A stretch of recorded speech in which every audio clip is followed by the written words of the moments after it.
Oi, gente!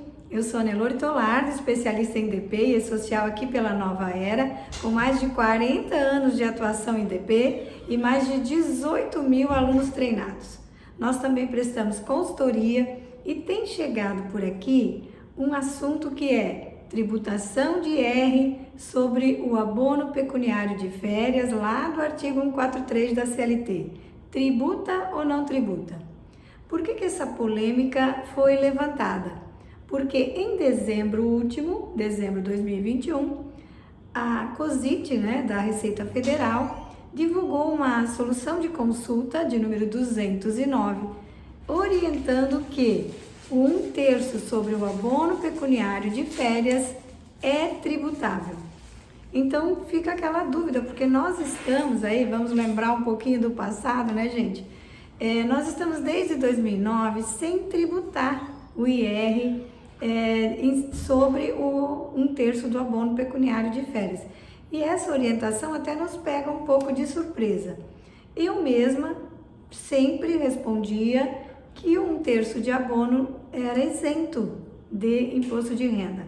Se você olhar, por exemplo, o manual do E-Social, do doméstico, o web lá para o MEI e o web para o segurado especial, que trazem a tabela completa com as rubricas e a forma de tributação, que foi um sistema amparado também pela própria Receita Federal, ele diz que 1/3 do abono de férias não é tributável. Então, para mim isso estava tudo muito claro. Bom, essa decisão de dezembro provavelmente deve também acarretar uma mudança nessas tabelas do E-Social, e por isso cada empresa vai decidir. Vamos então só fazer um retrospecto da situação que a gente se encontra. A Lei 7.713, lá de 1988, é ainda a atual legislação do imposto de renda. Ela trata então, dentro do capítulo dos rendimentos tributáveis, ela simplesmente fala que a renda do trabalho, pago para as pessoas físicas, é tributável. E ali não entra no detalhe da questão das férias e do abono. Então, rendimento do trabalho é tributável. Depois nós tínhamos um regulamento do imposto de renda, que foi em 2018, substituído pelo decreto 9.580, e ele então fala que férias e 1/3, que seria o abono, e mais 1/3 da Constituição, são tributáveis. A própria lei e o decreto consideram tudo tributável, como sempre foi. Por que nós não tributamos? Porque desde 2009, então, saiu esse entendimento geral, baseado em atos do Procurador-Geral da Fazenda Nacional, a Procuradoria, que a partir de muitas reclamatórias, muitas reclamatórias das pessoas físicas pedindo para não tributar, valores de férias em rescisão, 1/3 de férias em rescisão e o abono pecuniário, teve então tantos ganhos na justiça que a Procuradoria decidiu publicar os atos declaratórios, deixando isento determinados pagamentos em relação às férias.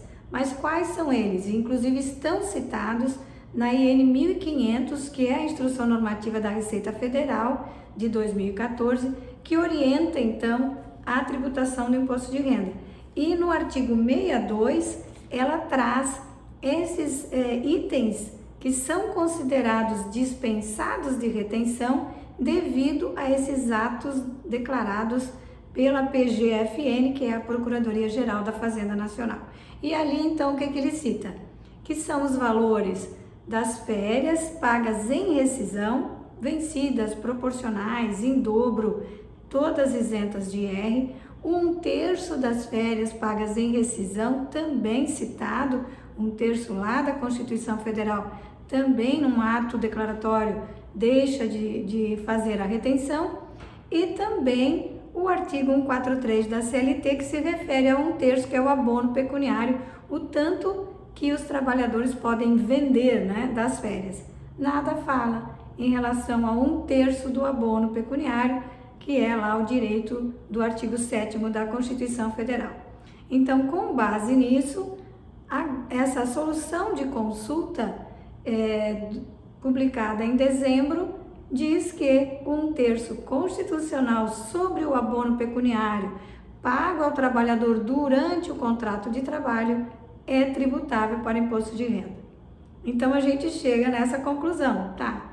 Então nós realmente temos que tributar. E eu fui pesquisar vários outros locais, como o MAFON, né? Que é o manual, né, de imposto de renda na fonte, que é publicado todos os anos também pela Receita Federal, e ali também não esclarece que 1/3 do abono seja um valor não tributável, né? Nesse caso, eu acho que agora cada um de nós nas empresas, né, deve buscar aí o seu departamento jurídico ou o serviço contratado para entender se voltamos a tributar ou não. No fundo, eu entendo que sim, que a partir da solução de consulta, a gente deveria voltar a tributar. Talvez, novamente, entrar na justiça pedindo para esclarecer que esse 1/3 do abono também é isento. Até porque eu vejo que talvez seja uma confusão do entendimento, já que a Constituição Federal ela fala de 1/3 de férias. Então ela não fala de 1/3 de abono, só que a gente depois, claro, sabe que se aplica ao abono quando a gente vende parte das férias. Talvez seja um problema de colocar as palavras claramente, mas talvez teremos que pressionar a justiça de novo para conseguir essa isenção, ok? Pessoal, gostaram desse assunto? Deixem aí o seu like aqui no nosso vídeo. Quem não está inscrito no canal do YouTube da Nova Era, se inscreve. Nós sempre temos aqui aulas bem importantes, assuntos bem importantes para o DP, sobre legislação trabalhista, sobre legislação do imposto de renda na fonte, para te ajudar aí no teu dia a dia.